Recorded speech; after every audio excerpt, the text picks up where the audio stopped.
तो फ्रेंड्स, आज का हमारा अगला क्वेश्चन है related to the topic welding of shafts. ये पूछा गया था गेट 2009 में, worth 1 mark. And as usual it was really very simple problem, बहुत ज़्यादा सिंपल था ये प्रॉब्लम। क्या था? A rotor shaft of a large electric motor supported between two short bearings at both ends shows a deflection of 1.8 mm। ठीक है, welding of shaft का question है। डिफ्लेक्शन रोटर की आपको ऑलरेडी दे रखी है, मतलब आपको कुछ कैलकुलेट करना ही नहीं है। ठीक है, नहीं तो मोस्ट ऑफ द टाइम्स में जब भी वेल्डिंग ऑफ शाफ्ट का क्वेश्चन आता है we have to calculate the deflection. सोम के फॉर्मूलों का इस्तेमाल करके आप डिफ्लेक्शन को कैलकुलेट करते हो, यहाँ पर आपको वो भी नहीं करना। ठीक है, तो बचा गया क्वेश्चन में। Assume the rotor to be perfectly balanced and simply supported at the ends. The critical speed of the shaft in RPM is। ठीक है, चलो कुछ तो मतलब एटलीस्ट उन्होंने स्पीड RPM में मांगी है। ठीक है, तो हम जानते हैं ओमेगा का फॉर्मूला क्या होता है, is equal to 2πn/60। 2πn/60। ठीक है, जहां पर n है आरपीएम, ठीक है, और ओमेगा आ गया हमारा एंगुलर वेलोसिटी। ठीक है, तो n क्या हो गया, n is equal to omega multiplied by 60 divided by 2π। ठीक है, ये फॉर्मूला आ गया हमारे पास। आरपीएम, आप एंगुलर ओमेगा को, रेडियंस पर सेकंड को आरपीएम में कैसे कन्वर्ट करोगे, ओमेगा इंटू 60 डिवाइडेड बाय 2π। यहां तक आपको समझ आ गया? ठीक है, अब हमें क्या करना है, हमें ओमेगा एन की वैल्यू निकालनी है इस शाफ्ट के लिए। ठीक है, ओमेगा एन की वैल्यू हमें निकालनी है शाफ्ट के लिए। ठीक है, अब क्वेश्चन क्या है, बेसिकली एक रोटर जब आप माउंट करते हो, किसी एक मासलेस शाफ्ट है, जब आप बीच में रोटर माउंट करते हो तो डिफ्लेक्शन कितनी आती है रोटर की वजह से, और रोटर की लोकेशन पर डिफ्लेक्शन कितनी आती है, 1.8 mm। ठीक है, 1.8 mm। ठीक है, हमें उसकी क्रिटिकल स्पीड निकालनी है। अब आपको पता है कि जो नेचुरल फ्रीक्वेंसी है उसका फॉर्मूला क्या होता है, square root of S by M.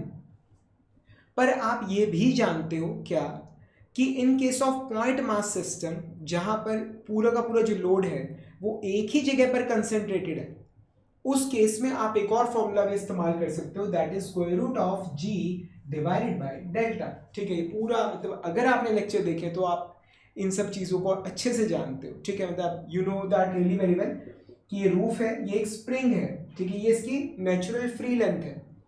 जब आप इसके ऊपर मास हैंग करोगे, जब आप यहाँ पर मास हैंग करोगे तो मास के वजन की वजह से जो ये स्प्रिंग है एलोंगेट हो जाएगा, और मास जो है वो फाइनली आपको यहाँ पर मिलेगा। ठीक है, जब आपने मास हैंग किया तो ये स्प्रिंग जो है ये एलोंगेट हो जाएगा। ठीक है, एलोंगेट हो जाएगा, मास यहाँ पर मिलेगा, and this is our deflection. और दोनों में रिलेशन क्या है, stiffness into deflection is equal to M G. ये नीचे वजन लग रहा है एम जी, ऊपर स्प्रिंग फोर्स लग रहा है that is S into delta. ये दोनों है बराबर, इस वजह से एस बाय एम ये क्या होता है, जी डिवाइडेड बाय डेल्टा। ठीक है, तो square root S by M ये बराबर है square root of G divided by delta के, जहां डेल्टा क्या है, delta is the deflection of mass. ठीक है, मास को जब हैंग करोगे और छोड़ोगे धीरे धीरे तो वो कितना नीचे आता है, डेल्टा नीचे आता है। वही सेम फॉर्मूला हम यहाँ पर वेल्डिंग ऑफ शाफ्ट में लगा रहे हैं। ठीक है, मतलब ये आपके पास एक मासलेस शाफ्ट है। ठीक है, नाइफ एजेस पे ये रखी हुई है आपने एक तरह से। अब जब आप बीच में रोटर माउंट करोगे तो आपको इस डिफ्लेक्शन देखने को मिलेगी। वो जो डिफ्लेक्शन है दैट डिफ्लेक्शन इज डेल्टा।